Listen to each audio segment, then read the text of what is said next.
മരിച്ചിട്ട് ഉയർത്തെഴുന്നേറ്റ് വരാമല്ലോ. അപ്പോൾ ഒരു ഹോപ്പ്, മരിച്ചാലും ജീവിക്കാൻ പറ്റുന്നുള്ളൊരു ഹോപ്പ്, അതെനിക്ക് ക്രിസ്തുവിലേ ഉള്ളൂ, അതിനപ്പുറത്ത് വേറെ ആൾക്കില്ല. എങ്ങനെയാണ് ഈ വിശ്വാസത്തിലേക്ക് വന്നത്? ഞാൻ ഒരു 18 വയസ്സുള്ളപ്പോഴാണ് നന്ദി ദാറുസ്ലാം അറബി കോളേജിൽ പഠിച്ച് ഇറങ്ങുന്ന കാലത്താണ്. വയനാട്. ഇല്ല, ഞാൻ വയനാട് പടിഞ്ഞാറത്തറ പഞ്ചായത്തിൽ തെങ്ങമണ്ട ദേശത്താണ്. വീട്ടുപേര് തുർക്കിയുമാണ്. വീട്ടിൽ 6 മക്കളിൽ ഞാൻ 3ാമത്തതാണ്. ബാക്കി എല്ലാവരും വളരെ ഹാപ്പി ആയിട്ട് സന്തോഷമായിട്ട് ജീവിക്കുന്നു. എനിക്കുമായിട്ട് പേഴ്സണലി കോണ്ടാക്ട് ചെയ്യാൻ പറ്റില്ല. അതെങ്ങനെയാണ് ഈ ഒരു ക്രൈസ്തവ വിശ്വാസം സ്വീകരിക്കാൻ സാഹചര്യം ഉണ്ടാവുന്നത്? ഒരു മതപ്രഭാഷണത്തിൽ യേശു ക്രിസ്തു ദൈവമല്ല എന്ന് ഞാൻ പ്രസംഗിച്ചു, മുസ്ലിം മതപ്രഭാഷണത്തിൽ. അപ്പൊ അവിടെ ഞാൻ 13 വയസ്സ് മുതലേ പ്രസംഗിച്ചു തുടങ്ങിയ ഒരാളാണ്. നന്നായിട്ട് പ്രസംഗ ചാതുര്യം ഭയങ്കരമായിരുന്നു.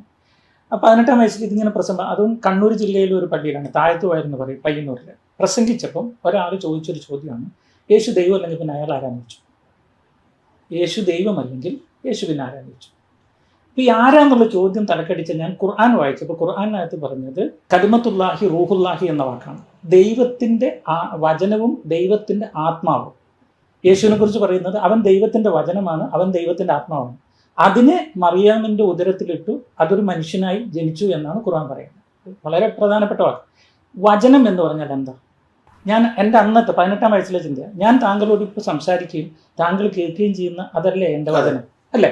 പക്ഷെ ഞാൻ ഈ സംസാരിക്കുന്നതിന് മുമ്പ് എൻ്റെ ഈ വചനം എവിടെയുള്ള? തലച്ചോറ് കുത്തിപ്പൊളിച്ചിട്ട് കാണാൻ പറ്റുമോ? ഹൃദയം കുത്തിപ്പൊളിച്ച് കാണാൻ പറ്റുമോ?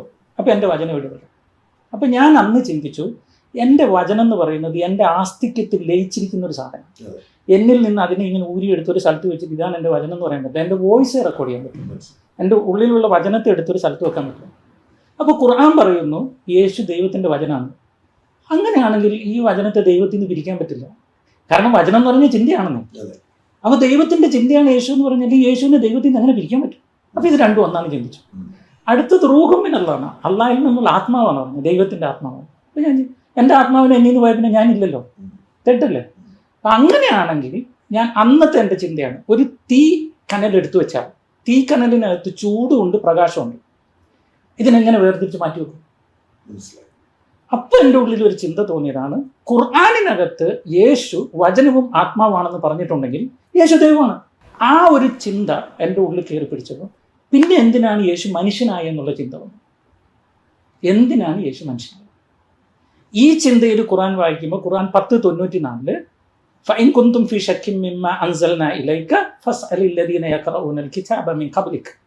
നിനക്ക് ഖുർആനിൽ സംശയം ഉണ്ടെങ്കിൽ ഖുർആനിന് മുമ്പുള്ള വേദം വായിച്ച ആളുകളോട് പോയി ചോദിച്ചാൽ മനസ്സിലാവും എന്ന് പറഞ്ഞാൽ ബൈബിൾ വായിച്ചാൽ മനസ്സിലാവും.